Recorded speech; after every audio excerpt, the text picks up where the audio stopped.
আজি এ প্রভাতে রবির কর, কেমনে পশিল প্রাণের পর, কেমনে পশিল গুহার আঁধারে প্রভাত পাখির গান। আসসালামু আলাইকুম, আমি অদিতি। নতুন দিনের নতুন ব্লগে আপনাদের স্বাগতম। আজ 25শে বৈশাখ 1433, রবীন্দ্রনাথ ঠাকুরের 165তম জন্মদিন। রবীন্দ্রনাথের এই জন্মজয়ন্তীতে নিজের এবং রবীন্দ্রনাথের মাঝে ছোট্ট কিছু মিল খুঁজে পাই। মিলগুলো হচ্ছে, রবি ঠাকুর প্রকৃতি, মাটি, মানুষ ভীষণ ভালোবাসতেন। আমিও প্রকৃতি, মাটি, মানুষ খুব ভালোবাসি। সাথে তিনি বাঙালি খাবার খুব পছন্দ করতেন।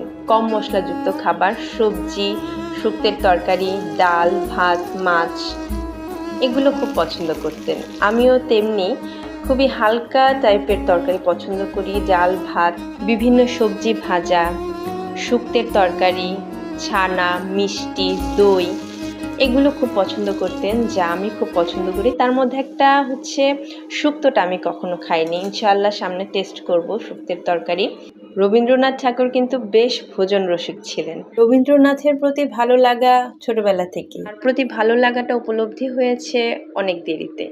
আমি যখন কলেজ ছাত্রী, তখন আমি আমার বড় চাচার বাসায় থেকে পড়াশোনা করতাম। আমার বড় চাচা ছিলেন কালকিনি সৈয়দ আবুল হোসেন কলেজের বাংলা শিক্ষক। তো আমিও সেই কলেজেই পড়েছি। আমার চাচা ভীষণ সুন্দর আবৃত্তি করতে পারতেন।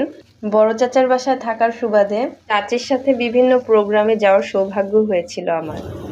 বিশেষ করে রবীন্দ্র জয়ন্তীতে মাদারীপুর সেন্ট্রাল লাইব্রেরিতে আলোচনা সভার আয়োজন করা হতো মাত্রা এবং উদীচীর পক্ষ থেকে। তো আমি চাচির সাথে যেতাম এবং শুনতাম তাদের আলোচনা, বেশ ভালো লাগতো আমার।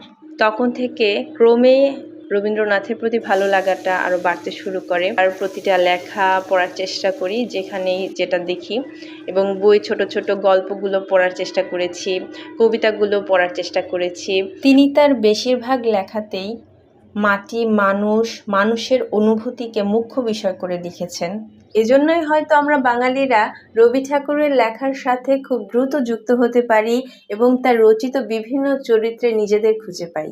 রবীন্দ্রনাথ ঠাকুরের 165তম জন্ম জয়ন্তীতে তার জন্য রইল অনেক অনেক ভালোবাসা এবং শ্রদ্ধা।